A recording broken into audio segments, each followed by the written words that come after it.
आज ओमार जो साधारण बैठक है एथिरे प्रथम निष्पत्ति आपन को जणाई दिए जे संजय बल जो भाव में कही सी आसिक क्षमा मागिले एवं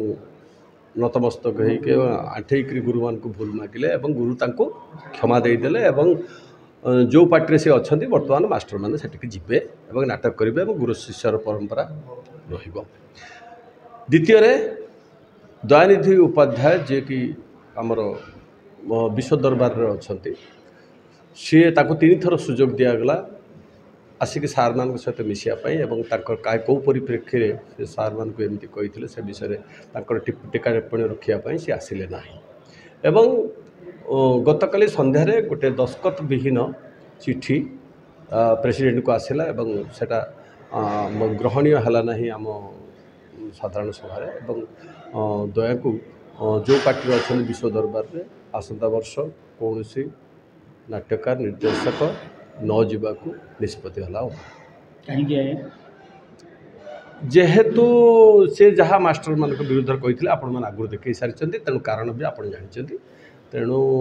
से आसिले ना कि मत विनिमय कले ना कहीं कौ परिस्थिति मास्टर गाड़ी देवे कौ परिस्थिति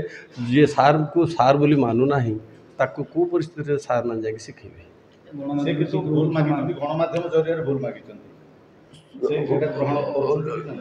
ना गणमाध्यम कौटी भूल मागी ग्रहण करागला ना एवं से कौटी कौन कही आम भी समस्ते से अवगत नुहे गणमाध्यम भूल मागिदे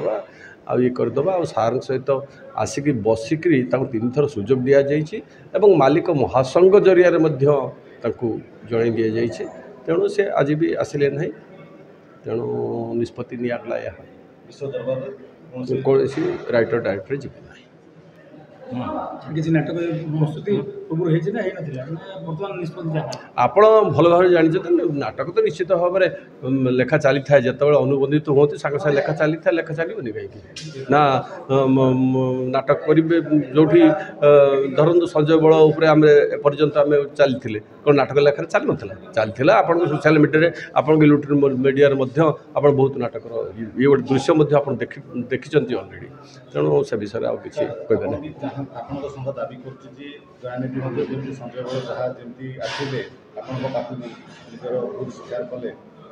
ना दाबी कौन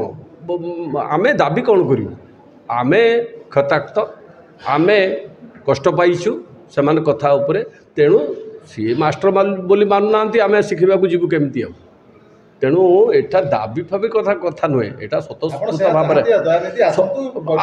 नेचुराली आसिले वक्तव्य रखिए ना कौ परिस्थिति कौन कहले आम भी रखी वक्तव्य आम तुम विषय किसी कहीचु कि कौट